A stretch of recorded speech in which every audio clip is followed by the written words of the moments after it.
So in today's video, we're going to be installing the aFe power exhaust on my 23 Raptor. Why do I love exhaust videos? Typically the products are pretty straightforward, and then the results, you know, the sound improvement and everything is awesome. So that's what we're going to be diving into today. So as far as how we're going to structure this video, first thing we're going to do is obviously remove the factory exhaust, put on the aFe one. While we do that, I do want to measure the weight of the factory system and compare it to the aFe system, just kind of see what that weight difference is, because I know that comes up quite a bit. And then at the end of this video, we'll do some pre and post sound clips of the exhaust, as well as some decibel meter readings. So I already went ahead and grabbed some factory ones from the factory exhaust in normal and Baja mode. We'll do the same thing once we get this guy on in normal and Baja mode and just kind of do a pre and post comparison. So without further ado, let's get everything out of the box here, make sure we got everything, and then we'll dive right into the installation. All right, so here is the exhaust kit out of the box here. So we got our first muffler section here. This is gonna take the place of that massive 55-gallon barrel that's underneath the truck that Ford calls a muffler. It does retain the use of the valve, so you can see here, you got a valve on both sides, and this is where you install your factory actuator, and then the valve's in here, redirects exhaust either through the straight pipe or down below through the resonator. Those then couple up with an X pipe. Now this is important. Some aftermarket exhausts get rid of the X pipe. In my opinion, you need the X pipe. That's how it retains a nice sound on the exhaust. And once you take this out of the system, V6s start to sound a little messy. So from the X pipe, it goes into over axle tailpipes, and then over axle pipes, and then from there it goes into the tailpipes, which goes into the tip. So here's a look at the driver's side tip. These are, you know, your standard aFe power black exhaust tips. They got chrome as well, but it's got the badge inside, which looks pretty dope. But anyway, what happens here is you go from 3-inch exhaust up there. I believe the X pipe's 3-inch, 3-inch on the over axles, and then you get into 3.5-inch on those tailpipes coming out the back of the truck. So let's get everything moved out of the way, get the truck back into the garage, and then the first thing we're gonna do before we even start removing the factory exhaust is we're gonna take the spare tire out and just throw it in the bed of the truck. And the reason being is when you are installing an exhaust, the hardest part of installing it is removing the factory exhaust, and typically it comes off in larger pieces. It's not as modular as the aftermarket kits are. And getting that spare tire out of the way really does open up some room, and especially since I'm doing this by myself, I need all the room I can get. All right, this portion is for those of you who have never changed a spare tire on your truck. So what you want to do is get that spare tire changing kit out of your truck. You want to grab 2 of those bars, then you're going to take a fat square end of one side of the bar, and then you're going to slide it between the bed and the spare tire, and it's going to go right into a little channel. It's going to connect. You know it's connected because you can't spin it. And then we're going to grab the, I guess, the tool side of it, twist this guy counterclockwise, and it'll lower the spare tire, get that out of there, and then we'll have tons of room, and we'll get up underneath the truck and I'll show you how to start removing that factory exhaust. All right, so here's what you're working with once you get the spare tire out. And the other thing I did is I went ahead and threw the truck up on jack stands, not enough to get the wheels off the ground. When it comes time to remove the tailpipes, we are gonna have to spin those and kind of rock them a little bit. If you get more room with removing the spare tire, and then you get more room up underneath by lifting the truck, it's certainly gonna help. So the first thing we're gonna do is we're gonna go up by the muffler, and we're gonna remove the actuator wires, or the wire harnesses that are plugged into the valve actuators on the muffler. That way we don't have any sort of electrical connection on the exhaust. And then from there, what we'll do is we'll start detaching all of the brackets. The easiest thing to do is to go in and remove the hangers themselves from the chassis, and then that way the whole exhaust will bump down. All right, so we got our actuators unplugged. Here's what the plug looks like. This is the bottom of it, and here's the top. That white piece is a little locking slider. What you need to do first is pull that guy out, and then what I did is I slid a pick tool on the top of the actuator to lift this little black tab in there. Once you lift that up, then you can pull this plug off. It's the same on both sides. Then after you get the plug off of the actuator itself, then you got this little cable tie management thing. This is stuck on top of one of the studs. You just use a flathead screwdriver to push this guy up and out of the way. So now we're good there. The reason why I wanted to unplug those guys first is because now what we're gonna do is we're gonna go find all of the exhaust hangers after the muffler, and we're gonna undo those, and the exhaust is gonna hang down. That way we can get access to some of the clamps on the factory system. And in order to ensure that we're not gonna pull on these wires, I wanted to unplug those, and we'll just kind of tuck those guys up out of the way. All right, now that we're at the rear of the exhaust, the first thing we're gonna undo is undo these rear hangers. There's one on each side of the hitch, 2 little 10mm nuts. You remove those, then this hanger is done. Leave the hanger with the exhaust tip. These are side specific. So here is the passenger side one, and if we go over there, you can see the driver's side one there. Then the next thing we're gonna do is get a 10mm socket on the 2 nuts holding this exhaust hanger on, And then there's same thing on the other side. We're gonna do 2 10mm nuts, remove those, and then the back section of the exhaust should start to hang down. The reason we wanna do that is so we could get a socket on those guys, because Ford in their infinite wisdom decided to put the clamps facing the bed. So they're really hard to get to, so you need to have the exhaust drop down a bit so you can get access to those. All right, now that we got the tailpipe brackets undone, the last one we need to do is that bracket right there that's just past the valves, and it goes right up into that cross member there. It's probably, again, 2 10mm bolts, if not just one.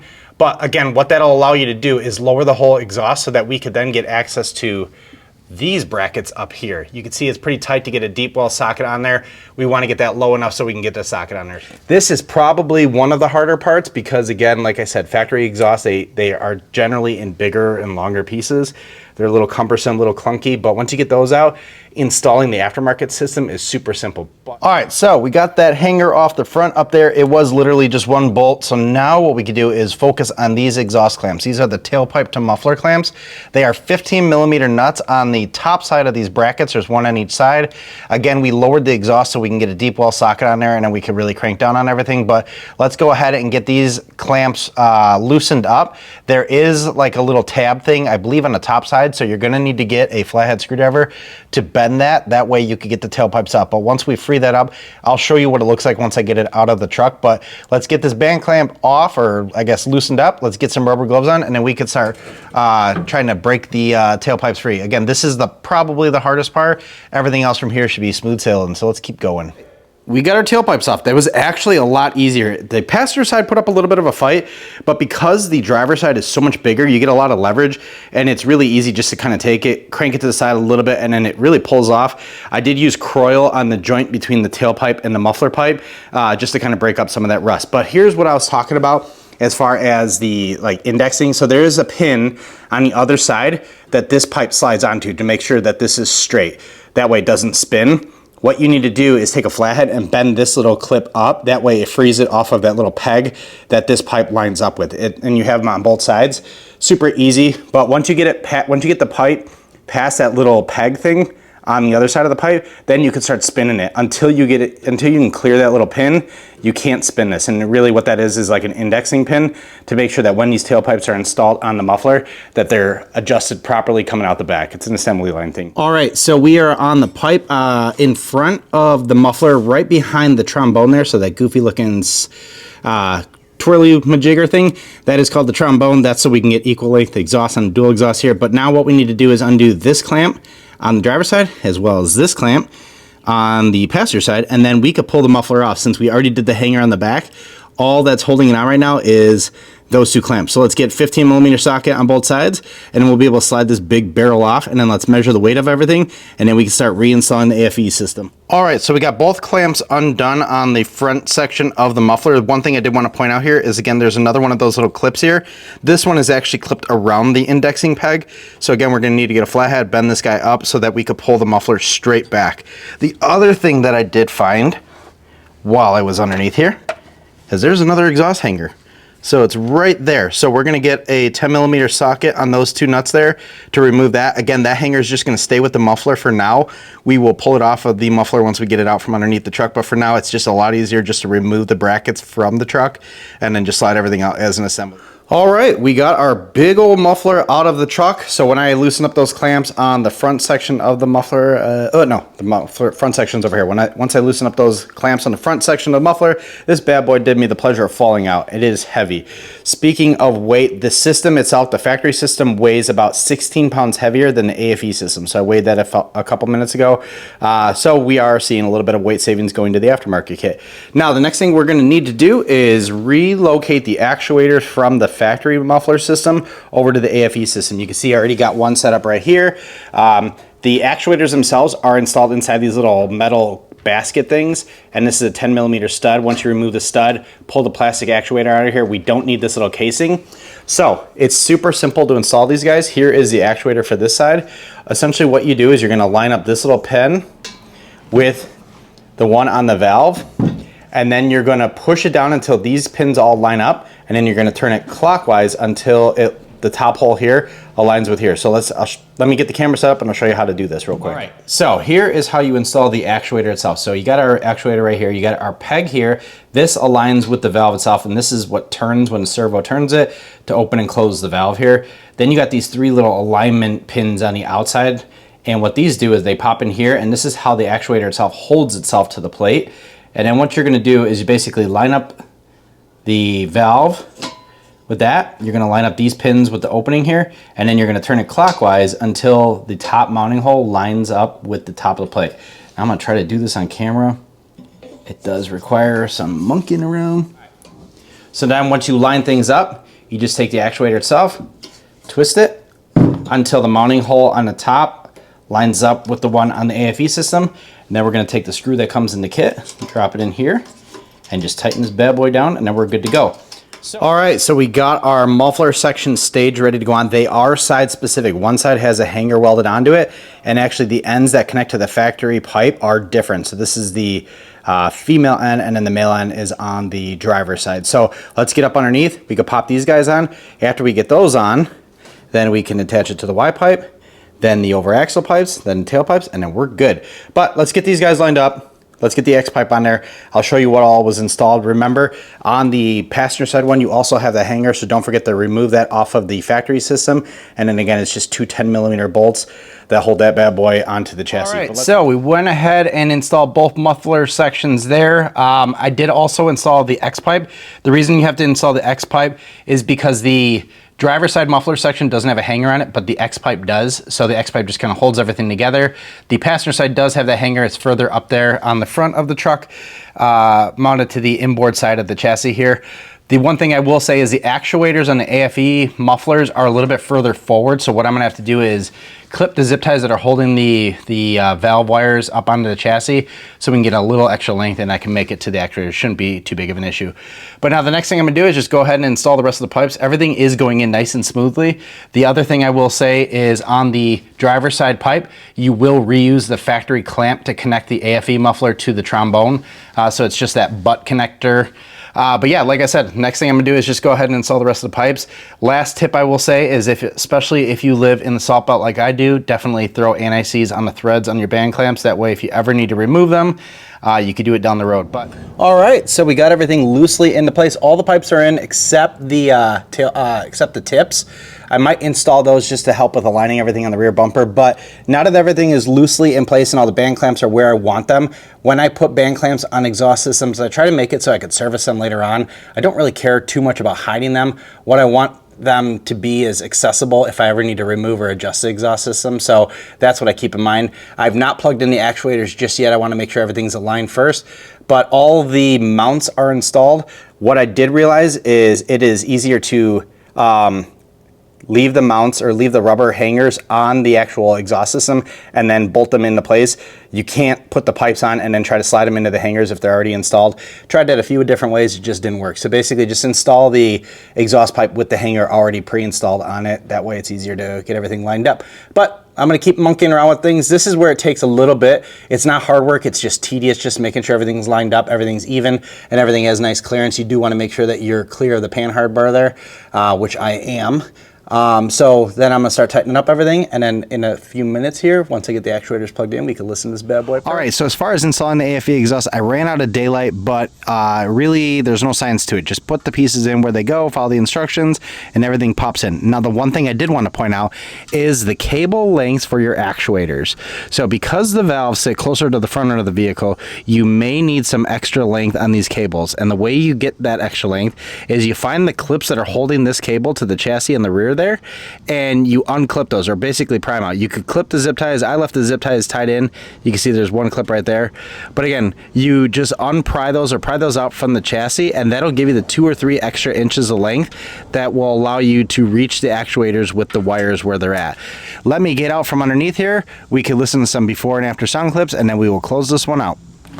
All right, so I am exactly 12 feet away from the hitch, kind of centered on here. I got my decibel meter here. We're gonna set this on max, and we're gonna go ahead and get our pre and post rev decibel meter readings. We're gonna do normal mode first, and we're gonna do Baja with the factory. We'll get the aFe exhaust installed, and then we'll go ahead and do the normal and Baja mode with the aFe exhaust, and we'll compare decibel readings.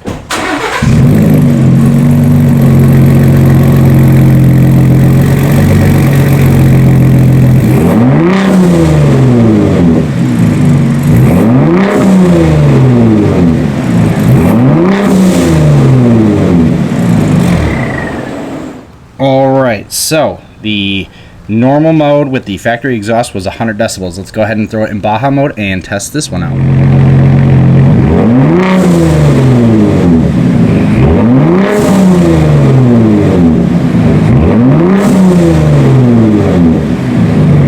With the factory exhaust in Baja mode, I got 100.4. So really not much of a decibel difference between the factory in normal versus Baja. Really just a tone difference. So let's get the aFe exhaust installed and see what that does.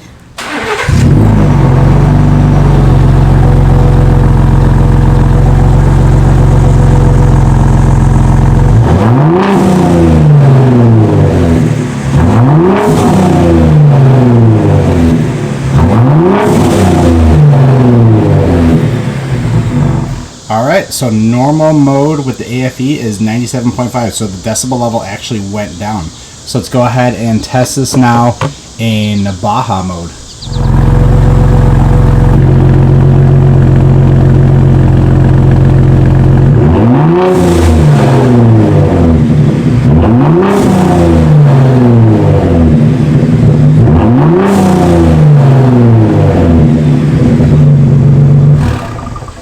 Alright, so in Baja mode, let's see if I can get a focus on here, we went up to 101 decibels. So we were at 97 decibels in normal mode with the aFe system, and now 101 decibels in the Baja mode with the aFe exhaust. So you have a definite volume change between normal and Baja, whereas with the factory exhaust, according to my unscientific testing with the decibel meter, you didn't have that much change. So the aFe is louder, and it also gives you varying volume degrees where the factory doesn't. So let's get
All right, let's shut this video down with 2 questions here. So the first question is, quality-wise, what's my opinion on the quality of the aFe system? Well, first and foremost, the clamps were awesome. All of the pipes fit perfectly. I had no issues with installing the system, so I will say 10 out of 10 from a quality perspective, which is to be expected. I've used a lot of aFe power parts in the past, and they all fit great, never had any sort of issues with it. So that answers that one. The second question, probably the one I'm gonna get a lot is it worth it? Is it worth the upgrade for the exhaust sound? This exhaust it's got a deeper tone, it's a much smoother tone through most of the RPM range, and at wide open throttle, it gets rid of a lot of that raspiness. So in my opinion, this exhaust is the way to go. The other point that I really like about this system is it retains all 4 modes of the exhaust mode. So everything from quiet to Baja. I use quiet a ton on long road trips, and it was awesome to retain that with the aFe system. I know some of the other systems, you don't have that option. So anyway, in my opinion, I think it's worth it. So with that said, we'll shut this one down. Thanks again for watching. If you have any questions on the system, leave them down in the comments below. Appreciate aFe for helping me make this video possible, and we'll see you in the next one. Peace.